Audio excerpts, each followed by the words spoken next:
जन्मसाखी के वृतांतों के अनुसार नानक का प्रारंभिक जीवन परिवार के पशुओं को चराते हुए और राहगीरों, सूफियों और साधुओं, मुस्लिम और हिंदू भिक्षुओं से बातचीत करते हुए बीता। 20 वर्ष की आयु में वे सुल्तानपुर चले गए, जहां उन्होंने कई वर्षों तक एक अनाज भंडार में काम किया, जब तक कि उनकी धार्मिक आस्था ने उन्हें परिवार और नौकरी दोनों से दूर नहीं कर दिया। ऐसा माना जाता है कि लगभग 30 वर्ष की आयु में नानक को एक दिव्य अनुभूति हुई थी। जन्मसाखी के एक ग्रंथ के अनुसार वे नदी में स्नान करते समय गायब हो गए और माना जाता है कि वे डूब गए थे। जीवनी संबंधी वृत्तांतों से पता चलता है कि गायब होने के दौरान नानक ने परमेश्वर से संवाद किया, जिन्होंने उन्हें अमृतत्व का अमृत प्रदान किया, जिससे उन्हें ईश्वर के नाम का ज्ञान प्राप्त हुआ।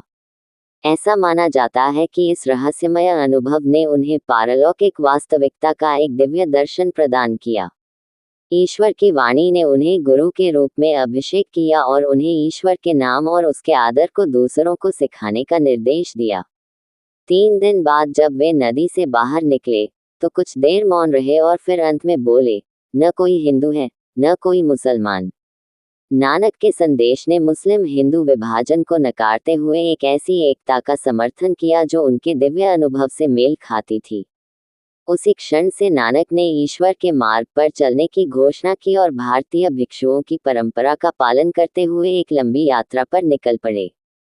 संभवतः उन्होंने भारतीय उपमहाद्वीप के मुस्लिम और हिंदू धार्मिक केंद्रों की यात्रा की और शायद विदेशों में भी गए।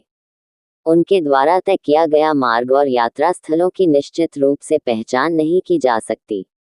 उनकी 4 कविताओं में मिले संदर्भों से पता चलता है कि नानक बाबर, एक आक्रमणकारी मुगल शासक, द्वारा सैदपुर और लाहौर पर किए गए हमलों में मौजूद थे। इसलिए यह निष्कर्ष निकालना सुरक्षित लगता है कि 1520 तक वे अपनी यात्राओं से लौट